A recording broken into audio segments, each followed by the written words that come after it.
Hello everyone, मैं राहुल प्रताप सिंह। आज मैं आप लोगों को सीरीज एलसीआर सर्किट जो कि एक एसी का अल्टरनेटिंग करंट का टॉपिक है उसके बारे में डिस्कस करने वाला हूं। तो अल्टरनेटिंग करंट में एक है topic series LCR circuit. Series LCR circuit, series LCR circuit अगर हम देखें तो इसको डिराइव करने के दो मेथड हो सकते हैं। हम यहाँ पर फेजर डायग्राम का मदद लेने वाले हैं। फेजर डायग्राम के मदद से काफ़ी इजी हो जाएगा कोई भी चीज़। इसका डेरिवेशन जो भी हमें चीज़ें निकालनी है, पावर, करेंट, सारी चीज़ें बहुत इजीली समझा जा सकता है अगर फेजर डायग्राम का मदद लिया जाए। लेट्स से कि ये एक सीरीज एलसीआर सर्किट है जिसमें एक एसी वोल्टेज अप्लाई किया गया है और वो वोल्टेज है V is equal to Vm sine omega t. ये इसमें वोल्टेज है। अगर हम यहाँ पर बात करें तो इसका जो वैल्यू है वो है L, मतलब इंडक्टेंस है। वो जो इंडक्टर लगा है उसका इंडक्टेंस L है और ये कैपेसिटर है, इसका कैपेसिटेंस C है। ये एक रजिस्टर है, इसका रेजिस्टेंस R है। अब इसको सॉल्व करने के लिए, मतलब अगर हमें इसका करंट निकालना हो या बाकी चीज़ें, एवरेज पावर वगैरह सब कुछ निकालना हो, तो इसका ग्राफ वगैरह बनाना हो, तो बहुत सारे तरीके हो सकते हैं। मगर उनमें से एक तरीका ये भी है कि हम फेजर डायग्राम का पहले से ही इस्तेमाल कर लें।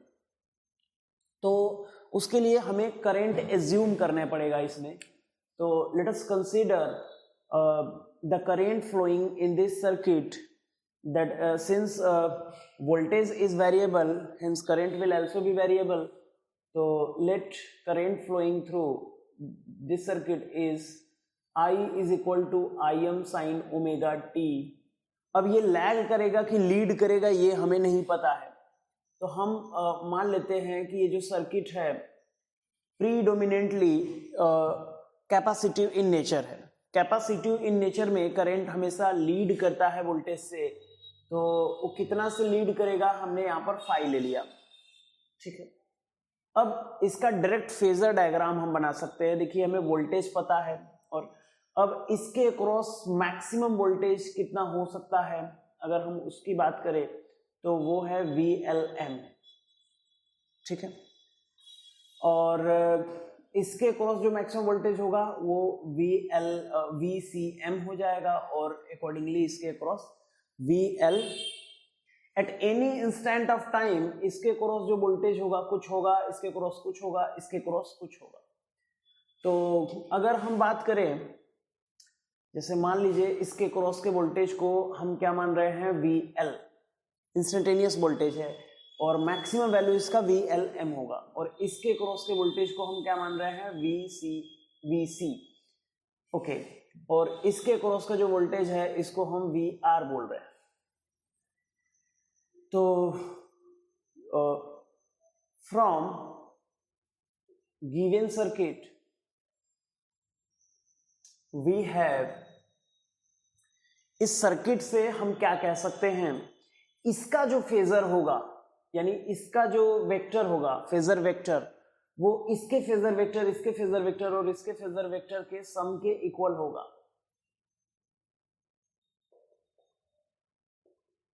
ये होगा, यानी इन सब का वेक्टर ऐड करने पर ये वेक्टर हमें मिल जाएगा इसके क्रॉस वोल्टेज। अब हम इसको बारी बारी से प्लॉट करने वाले हैं। सबसे पहले हम एक रेफरेंस लाइन ले लेते हैं, फेजर डायग्राम बनाने जा रहे हैं हम। तो phasor diagram for LCR circuit. LCR circuit के लिए फेजर डायग्राम बनाने वाले हैं। तो दिस इज रेफरेंस एक्सिस। क्योंकि हमें पहले इनको प्लॉट करना है और फिर इसके बाद ये हमें पता चलेगा, तो हमें जो चीज मालूम है पहले उसके बारे में बात करें। हमें एक चीज मालूम है कि ये जो करंट है ये वोल्टेज उसी के साथ रहता है, यानी कि ये जो फेजर है, ये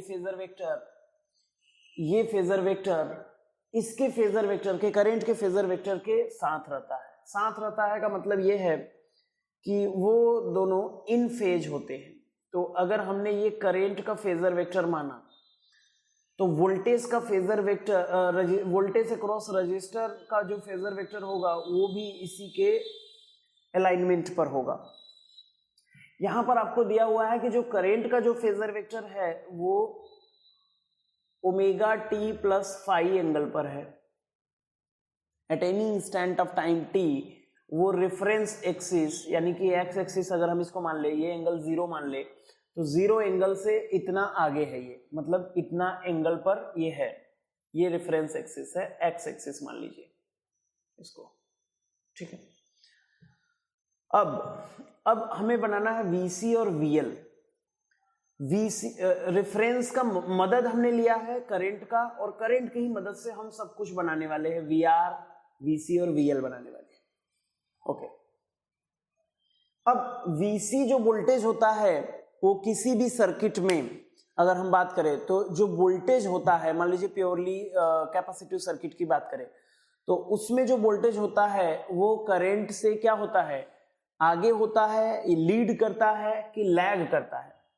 तो वो हमेशा जो वोल्टेज होता है वो करंट से हमेशा लैग करता है कैपेसिटिव सर्किट में।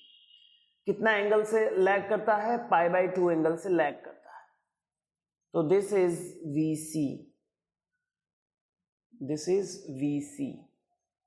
ये π/2 एंगल से लैग कर रहा है, किससे, करंट से। करंट का जो फेजर है इसमें जो करंट फ्लो कर रहा है उसके फेजर वेक्टर से π/2 एंगल पीछे है इसका फेजर वेक्टर, जो कि इसके क्रॉस कैपेसिटर के क्रॉस जो वोल्टेज है उसका फेजर वेक्टर। ओके, अब हम बात करते हैं अगर वोल्टेज अक्रॉस इंडक्टर जो है उसका जो फेजर वेक्टर होगा वो हमेशा लीड करता है किससे, करंट से। कितना एंगल लीड करता है, वो लीड करता है π/2 एंगल, मतलब वोल्टेज इंडक्टर में हमेशा आगे रहेगा π/2 एंगल, किससे, करंट से। प्योरली इंडक्टिव सर्किट में ये चीज होता है। तो हमें ये चीज पता चल गया कि जो VL है वो I से π/2 एंगल आगे है, और VC जो है I से π/2 एंगल पीछे है, और VR जो है वो फेजर वेक्टर अक्रॉस रजिस्टर है, जो कि किसमें है, phasor vector for voltage across register है, वो करंट के फेज में है, यानी करंट के साथ है। अब हमें इनका वेक्टर सम लेना है, और इसको वोल्टेज को, सेम क्वांटिटी है वोल्टेज, तो इनको ऐड करने पर जो नेट वोल्टेज आएगा वही वोल्टेज इसका होगा, ये चीज होगा। तो नेक्स्ट वाले डायग्राम में हम देखने वाले हैं कि इसका जो नेट वोल्टेज है वो कितना आ रहा है। तो अगर मैं इसको हटा दूं,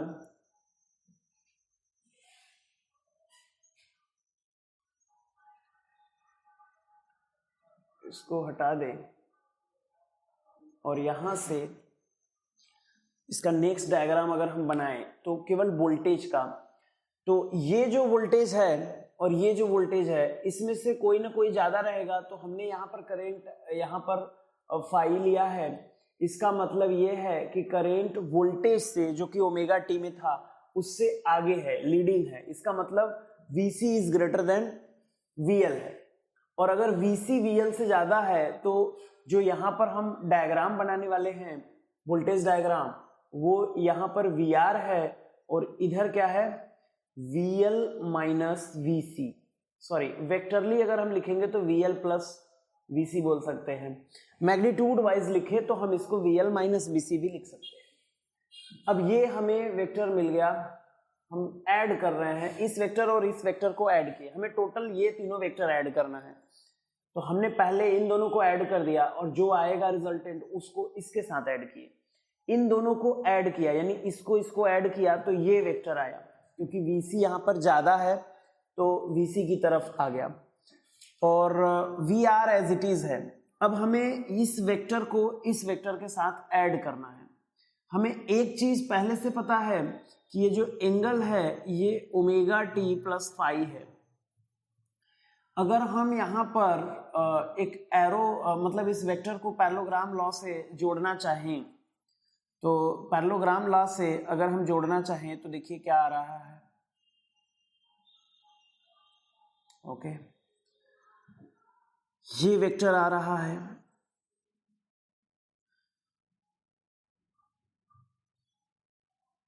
ये वेक्टर आ गया, इसको पैरेललोग्राम लॉ से हमने जोड़ा है वेक्टर का एडिशन का, तो ये आ गया, दिस इज नेट वेक्टर, ये जो कि वोल्टेज है, सोर्स का वोल्टेज है। हम देखें तो इन तीनों वोल्टेज को हमें जोड़ना था, हमने पहले इन दोनों को ऐड किया जो कि ये वेक्टर आया। अब इस वेक्टर को इस वेक्टर के साथ ऐड किया तो ये वेक्टर आया जो कि रिजल्टेंट वेक्टर है, यानी VL plus VC plus VR is this. Okay, ये एंगल हमने जब यहाँ पर अप्लाई किया था सर्किट में, जो सोर्स का वोल्टेज है वो V is equal to VM sine omega t था, तो यानी कि ये चीज कितना है, ओमेगा t है, ये कितना है, ओमेगा t है, ये पहले से हमें पता है। अगर ये ओमेगा t है और ये ओमेगा है तो ये कितना हो गया, ये फाई हो गया, क्योंकि ये ओमेगा t है, ओमेगा t प्लस फाई है, और ये ओमेगा है, ओमेगा t है, तो ये मिलाकर ये कितना हो गया, डिफरेंस लेंगे तो फाई आएगा। ये जो ट्रायंगल बनेगा इसको हम वोल्टेज ट्रायंगल भी बोल सकते हैं, और इसको अगर हम एज इट इज बनाएं तो ये जो वोल्टेज का ट्रायंगल बन रहा है, ये वोल्टेज है V वेक्टर है, ये एंगल है फाई, और सॉरी फाई है ये एंगल, और ये है VR, ये कितना है, VR है, और ये जो वैल्यू है 90 डिग्री पर है, ये है VL प्लस VC है।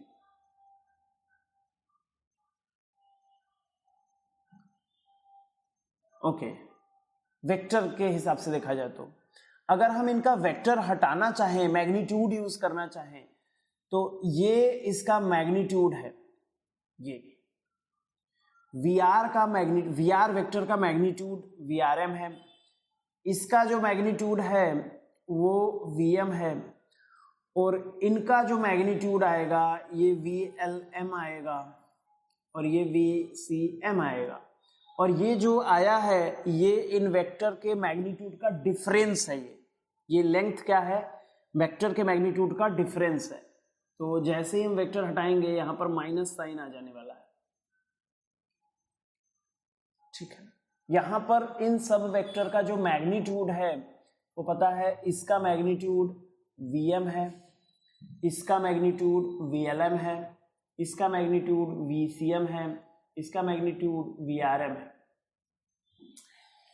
ये VLM है और इसका लेंथ VLM है और इसका लेंथ VCM है।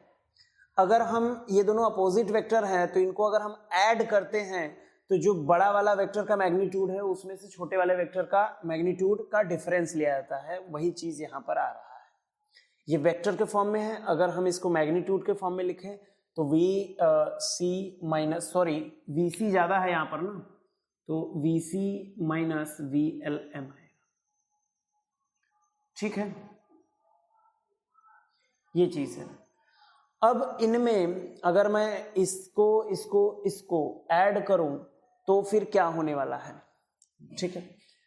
इस सर्किट में, पूरे सर्किट में कोई करंट फ्लो कर रहा होगा और उसका मैक्सिमम वैल्यू कितना करंट फ्लो कर रहा है, मैक्सिमम वैल्यू कितना फ्लो कर रहा है, वो चीज हम देखने वाले हैं। तो इसको हटाएंगे, अब हम ये देखने वाले हैं कि उसका जो करंट के टर्म में जो मैक्सिमम वैल्यू ऑफ करंट है दैट इज IM, उसके टर्म्स में इसकी वैल्यू कितनी है। इस ट्रायंगल को देखकर हम ये एक चीज तो कह सकते हैं कि हियर VCM, अगर हम पाइथागोरस लगाएं इस ट्रायंगल में तो हम ये कह सकते हैं VM का square is equal to VRM का square plus VCM minus VLM whole square, ये हम कह सकते हैं। अब अगर हमें इसको रिप्लेस करना हो करंट से तो कैसे रिप्लेस करेंगे इसको? हम लिख सकते हैं im इंटू कोई एक वैल्यू है, इसको रहने देते हैं अभी, यहाँ पे vm ही रहने देते हैं। यहां पर हम लिख सकते हैं im इंटू r, रेजिस्टेंस में से करंट मैक्सिमम कितना जा रहा है? इतना। तो मैक्सिमम करंट जाएगा तभी मैक्सिमम पोटेंशियल डिफरेंस होगा, तो यही मैग्नीट्यूड है उसके क्रॉस का मैक्सिमम वैल्यू का, तो उस फेजर वेक्टर का वैल्यू। अब यहां पर आते हैं im into xc capacitive reactance, और यहां पर आएगा im इंटू xl इंडक्टर का रिएक्टेंस से मल्टीप्लाई कर दिए तो वो उसके अक्रॉस का मैक्सिमम वैल्यू ऑफ वोल्टेज आ जाएगा, जो कि फेजर वेक्टर अक्रॉस इंडक्टर का मैग्नीट्यूड है। अब इसमें से हम im निकालें इनमें से, इन सब में से, ये भी स्क्वायर में है, ये टर्म में से हम im कॉमन ले लें, तो im स्क्वायर इज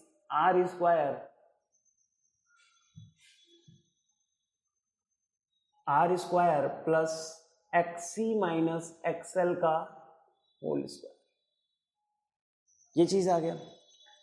अगर Vm का स्क्वायर है, यहां से अगर हम Im निकालना चाहें तो क्या आ जाएगा? Im इज व्हाट, इसको हम इधर भेज देंगे तो ये रूट में आ जाएगा, और ये मामला जो रूट में आएगा, ये पूरा टर्म, इसको हम यहां पर नीचे ला सकते हैं। तो Vm upon r square plus xc minus xl का स्क्वायर, ये आ गया। अब ये जो वैल्यू है, अगर हमें, this is expression for current, ठीक है, अगर हम इसको कंपेयर करें प्योरली रेजिस्टिव सर्किट से, on comparing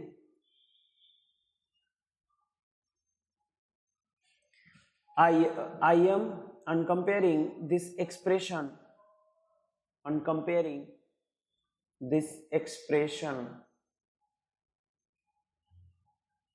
with that for purely resistive circuit,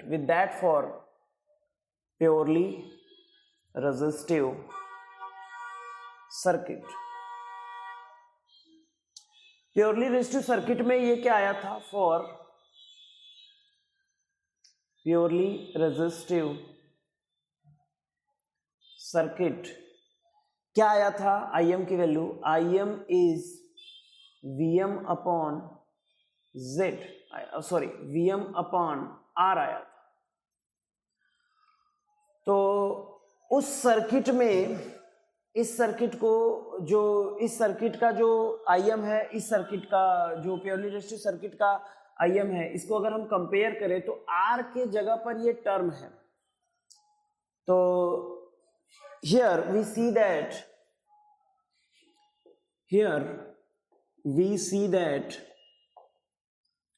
term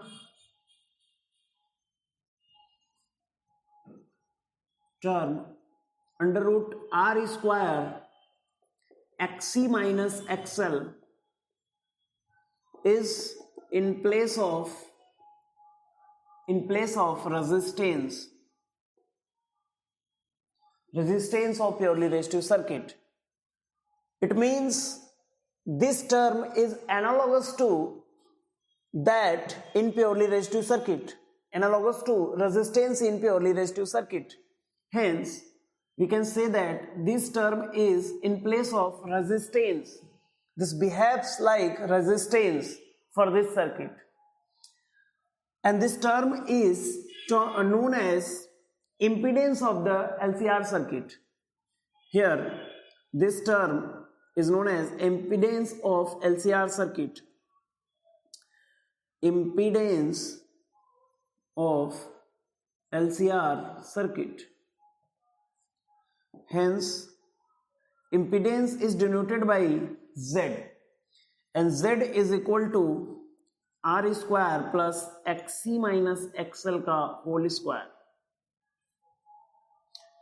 अगर हम इस Z की वैल्यू को इसमें रिप्लेस कर दे तो Z के जगह पर R है बस, यानी कि R वही, Z वही है जो प्योरली रेजिस्टिव सर्किट में R हुआ करता था, उसी के जैसा है या उसी के एनालॉगस है। तो हम यहां से कह सकते हैं कि ये चीज क्या है, R है, तो Z है। तो hence Im for LCR circuit, Im is Vm upon Z। अब हमारे पास Vm अपॉन Z भी हो गया और Z की वैल्यू भी हो गया। अगर हम इसको पाइथागोरस में कन्वर्ट कर दे तो this is Z square is equal to R square plus XC minus XL का होल स्क्वायर। और इसी ट्रायंगल को अगर हम एक्सटेंड करें आगे तो हमें क्या मिल सकता है, हमें मिल सकता है इंपीडेंस ट्रायंगल। यहां पर ये चीज क्या था, Im इंटू R, ये क्या था Im इंटू, इसको देखकर हम क्या कह सकते हैं, Im इंटू Z। ये क्या है Im into XC minus XL, this is Im into XC minus XL। अब अगर हम इसमें से एक रेशियो ले लें, Im हटा दें, तो ये जो ट्रायंगल बन जाएगा, इस ट्रायंगल को अगर हम सीधे तरीके से इसका ओरिएंटेशन चेंज करके अपराइट पोजीशन में अगर हम रख दें इस ट्रायंगल को, तो इसको बोलते हैं इंपीडेंस ट्रायंगल, इसको हम बोलते हैं इंपीडेंस ट्रायंगल। ओके, तो this is impedance triangle for LCR circuit. तो LCR सर्किट का जो इंपीडेंस ट्रायंगल होगा वो ये है, दिस इज फाई। हमने इसका ओरिएंटेशन केवल चेंज कर दिया और I को पूरा सब में से I कट कर दिया, तो this will become R, this will become Z and this will become XC minus XL। यहां से अगर हम ये फाई निकालना चाहे तो बहुत आसानी से निकाल सकते हैं। tan phi is perpendicular XC minus XL का मोड ले लीजिए अपॉन R, ये हो जाएगा। यहां पर जो फाई की वैल्यू है, ये जो फाई की वैल्यू है ये हो जाएगा tan inverse XC minus XL upon R, ये हो जाएगा। मॉड ले लेंगे तो इसमें XC XL में कोई भी ज्यादा रहे कम रहे, अगर हम प्रीडोमिनेंटली ये लिए हुए हैं तो इसके हिसाब से अगर फाई पॉजिटिव है, यहां पर अगर फाई पॉजिटिव है तो सर्किट क्या होगा, प्रीडोमिनेंटली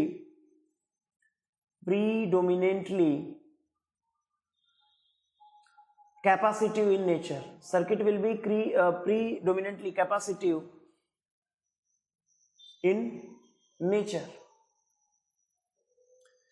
और अगर ये फाई की वैल्यू, ये वैल्यू पॉजिटिव कब होगा, जब XC ज्यादा हो XL से, और अगर ये वाला टर्म ज्यादा हो गया, मतलब इस वाले टर्म में XC is greater than XL, predominantly capacitive circuit हो जाएगा। अगर XC is less than XL हो तो circuit will be termed as predominantly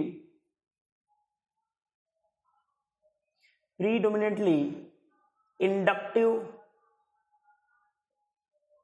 in nature.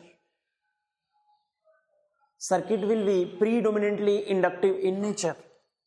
तो हमने देखा कि अगर फाई की वैल्यू पॉजिटिव है, फाई की वैल्यू पॉजिटिव है तब ये आ रहा है, फाई की वैल्यू अगर निगेटिव है, निगेटिव कब होगा, जब XL ज्यादा हो जाएगा और ये कम हो जाएगा तो ये ऊपर निगेटिव हो जाएगा, तो पूरा चीज निगेटिव आ जाएगा फाई की वैल्यू, उसका tan इनवर्स भी निगेटिव ही आएगा।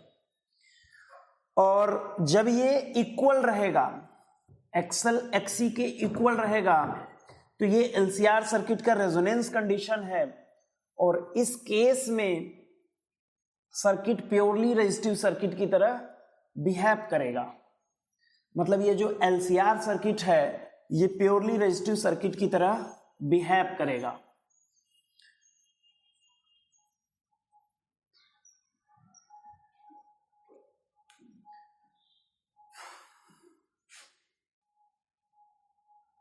For phi is equal to 0 अगर आ गया, it means XC is equal to XL हो गया। दिस इज रेजोनेंस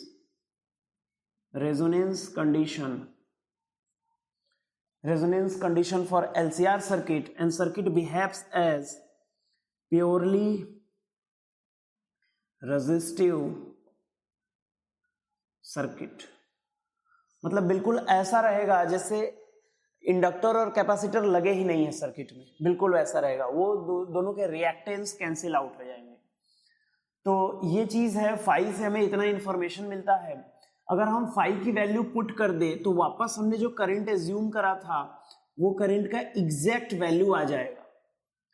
करंट का जो IM वैल्यू है वो क्या है, VM/Z है। Sine omega t plus phi था, यहां पर IM की वैल्यू है VM/Z, और साइन Z की वैल्यू हमें पहले से ही पता है, इस इम्पिडेंस ट्रायंगल से मालूम हो जाएगा। मतलब square root of R square plus XC minus XL का होल स्क्वायर। और यहाँ पर sine omega t plus phi के जगह पर हम लिख सकते हैं tan inverse XC minus XL upon R। ये हो गया। तो इस हिसाब से हम I एग्जैक्टली हमें पता हो गया, जो कि हमने एज्यूम किया था स्टार्टिंग में। अब हमें I पता है, वोल्टेज पता है, इसका हम ग्राफ बना सकते हैं। इनमें फेज डिफरेंस है फाई का, करंट और वोल्टेज में फाई का फेज डिफरेंस है केवल, और अकॉर्डिंगली ग्राफ उसका वेरी करेगा। अगर हम इस करंट और वोल्टेज के मदद से इसका पावर निकालना चाहें तो बहुत आसान है। LCR सर्किट का पावर हम कैसे निकाल सकते हैं? Now we will calculate power, average power of LCR circuit. तो उसके पहले हमें इंस्टेंटेनियस पावर जानना होगा और उसी का एवरेज ले लेंगे। तो instantaneous power of LCR, series LCR circuit, this is P instant is equal to I instant V instant. V instant यही होता है formula. I instant is IM sine omega t plus phi, and V instant is VM sine omega t। यही होता है। अगर हम इसका average ले लें, अगर हम बोथ साइड एवरेज ले लें, taking average both side, then we can calculate average power. So this will become P average, और यहां पर एवरेज जब हम लेंगे तो इसमें VM IM बाहर आ जाएगा। तो this is IM into VM, बाहर आ गया। अब यहां पर है sine omega t plus phi into sine omega t, इसका एवरेज लेना है। अगर हम इसको सिंप्लीफाई करें तो इसको सिंप्लीफाई करने में अगर हम इसको A मान लें और इसको B मान लें, तो क्योंकि दोनों साइन है टर्म, तो हम यहां पर कॉस का एक फार्मूला लगा सकते हैं, cos A plus B cos A minus B। तो अगर हम लिख दें, जो कि फार्मूला जो यूज होता है वो होता है कॉस, कहीं पर लिख देते हैं हम यहाँ पे साइड में, cos A minus B minus cos A plus B। अगर हम ये चीज देखें तो ये आ जाएगा 2 sine A into sine B, ये आ जाएगा। तो यहां पर साइन A ये है, साइन B ये है। अगर हम इसको 2 का भी रिक्वायरमेंट है यहाँ पर, तो यहाँ पर अगर मैं ऊपर नीचे 2 का मल्टीप्लाई कर दूं तो ये 2 इसमें यूज हो जाएगा, तो इसके जगह पर हम ये लिख सकते हैं। तो देखिए कैसे लिखेंगे, ये 2 तो इसमें यूज हो रहा है, तो यहाँ पर Im Vm अपॉन 2, एक 2 बचेगा, ये 2 इस फार्मूले में यूज हो रहा है। तो सिमेट्रिकली हम यहाँ पर अगर रखें तो यहाँ पर आएगा cos, this is average of cos a minus B, तो this is a and this is b, तो a माइनस बी करेंगे तो यहाँ पर फाई आ जाएगा, तो cos फाई, फिर minus cos a plus B करेंगे तो 2 ओमेगा t प्लस फाई आ जाएगा। तो इनका एवरेज लेना है हमें, तो इनका जब एवरेज लेंगे, ये जो एवरेज लेंगे तो ये तो कांस्टेंट टर्म है, इनका कोई एवरेज नहीं होगा, और ये एक वेरिएबल है, कॉस का फंक्शन है, तो ओवर द साइकिल इसका एवरेज 0 आएगा। तो अगर हम इसको Im Vm अपॉन 2 कर लें और यहाँ पर cos फाई जो कि बाहर आ चुका है एवरेज के, यहाँ पर इसका average cos 2 omega t plus phi, sinusoidal graph है इसका, तो इसका एवरेज ओवर द साइकिल 0 आएगा, ये वैल्यू 0 आएगा। तो अगर वो 0 आ गया तो यहाँ पर हम इस 2 को √2 इंटू √2 लिखकर इसको IRMS और VRMS भी बना सकते हैं। तो this is IRMS VRMS cos phi. P average वाले फार्मूले में ये देखिए IRMS है, ये VRMS है। P एवरेज वाले फार्मूले में ये जो एक्स्ट्रा फैक्टर है ये पावर का फैक्टर है, इसीलिए इसको पावर फैक्टर बोला जाता है। इस पावर में ये एक्स्ट्रा फैक्टर आया है। नॉर्मली जब हम डीसी करंट पढ़ते हैं तो उसमें I इंटू V होता है, ये IRMS है तो ये इफेक्टिव वैल्यू ऑफ करंट है, इसलिए हम इसको IRMS और VRMS है जो कि डीसी में हम लोग यूज करते हैं, तो V इंटू I होता था केवल, और AC में ये एक्स्ट्रा टर्म आ गया, तो ये टर्म को हम पावर फैक्टर बोलते हैं। इसको क्या बोलते हैं? Power factor, power factor of LCR circuit. तो अगर हमें इसका पावर फैक्टर का यूज करना हो तो हम सर्किट के बारे में बहुत कुछ बता सकते हैं। फाई की वैल्यू कितनी है उसके मदद से हम सर्किट का हर चीज बता सकते हैं।